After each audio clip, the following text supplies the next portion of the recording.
brings us to the ongoing controversy over what the president reportedly said to the widow of one of those fallen servicemen. Congresswoman Frederica Wilson, who was in the car when the president spoke to the widow of Sergeant LaDavid Johnson on speakerphone, told us yesterday on Morning Joe what she heard in that car and the widow, Maisha Johnson's, reaction. He was almost like joking. He said, well, I guess you knew something to the fact that he knew what he was getting into when he signed up, but I guess it hurts anyway. You know, just matter-of-factly, that this is what happens. She was in tears, and she said he didn't even remember his name. Moments after that interview on Morning Joe, President Trump tweeted this: Democrat Congresswoman totally fabricated what I said to the wife of a soldier who died in action, and I have proof. Sad. Congresswoman Wilson stood by her story. And the woman who raised Sergeant Johnson, Kawanda Jones Johnson, his aunt, was also in the car and heard the president's call. She confirmed Congresswoman Wilson's account. Jones Johnson added, quote, President Trump did disrespect my son and my daughter and also me and my husband.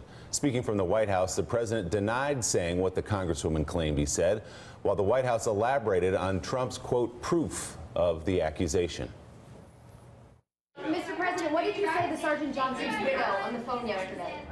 Didn't say what that Congresswoman said. Didn't say it at all. She knows it, and she now is not saying it. I did not say what she said, and I'd like her to make the statement again, because I did not say what she said. I had a very nice conversation with the woman, with the wife, who sounded like a lovely woman, did not say what the Congresswoman said, and most people aren't too surprised to hear that. What is the proof, Mr. President? Let her make her statement again, and then you'll find out. Saying that you said that it's Okay, let her make her statement again, and then you'll find out. What proof does President Trump have when he says Congresswoman Wilson is not telling the truth? Are there recordings of his phone call with Maisha Johnson? No, but there were several people in the room from the administration that were on the call, including the Chief of Staff, General John Kelly. What do you say about her comment that he did not know, and the wife, the widow, said that the president did not know his name? He kept saying, your God, your God. Just because the president said your guy, I don't think that means that he doesn't know his name. As the president stated, the hardest job he has is making calls like that. I think it is appalling what the Congresswoman has done and the way that she's politicized this issue and the way that she is trying to make this about something that it isn't. So, Joe, there are some people who have suggested that Congresswoman Wilson did not come into this with goodwill, that she has called for the impeachment of President Trump previously, and she saw a moment to make political hay out of this. But to believe that she's not telling the truth, you also have to believe that the woman who raised Sergeant Johnson is also not telling the truth. She was in the car. Johnson's wife, his mother died when he was 5 years old. He was raised by his aunt, who was the woman in the car. So you have to disbelieve both of those accounts to think they're lying. Yeah, and you also have to trust Sarah Huckabee Sanders and Donald Trump to be telling the truth. And they have the worst track record probably of any White House spokesperson and president in recent U.S. history. Mark Halperin, as you see the back and forth, I suspect this is exactly what you were worried about yesterday morning, that this sort of back and forth is unbecoming. Nobody wins. It just gets uglier.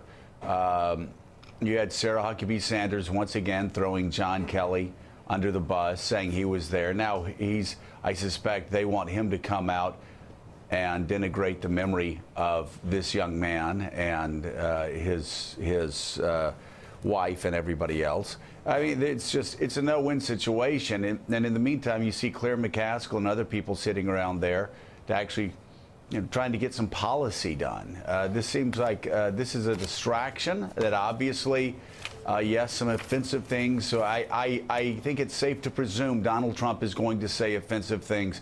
At this point, though, I think everybody in the media should tie a bow on this and move on to nuclear war with North Korea and ensuring health care for 1/6 of the economy. I agree. are fixing healthcare and ensuring healthcare. I agree with that. You know, the media is filled today with stories of going back and interviewing families from the past who've gotten calls from presidents after they lost a loved one, making the ultimate sacrifice. There's lots to scrutinize about the president. He started this. The responsibility begins with him at the White House. But I just as part of America, part of the reality of a nation at war, I just don't think the scrutinizing the calls and asking for different accounts and then putting the pressure on the president to give his version, I just don't think it serves the national interest to have this discussion the way we have now for a lot of the week.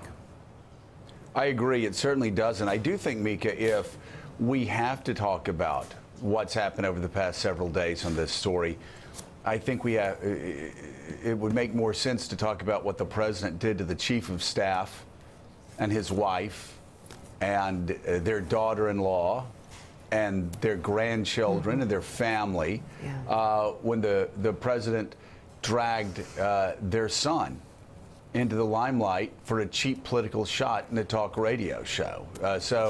So used his son's dead body to attack Barack Obama and, by extension, other predecessors. If there's going to be a discussion, I think that's the discussion to be had. Exactly what is John Kelly's response to the President of the United States doing something that no president with any shred of humanity would ever consider doing? I'm looking more at 20,000 feet at how we started the show this morning with the fears of the American people, fears of a war. And I'm sorry, I would venture to think that a lot of people looking at that man speaking there in the White House yesterday answering those questions does not seem fit for the job at all. That's the big picture. Thanks for checking out MSNBC on YouTube, and make sure you subscribe to stay up to date on the day's biggest stories. And you can click on any of the videos around us to watch more from Morning Joe and MSNBC. Thanks so much for watching.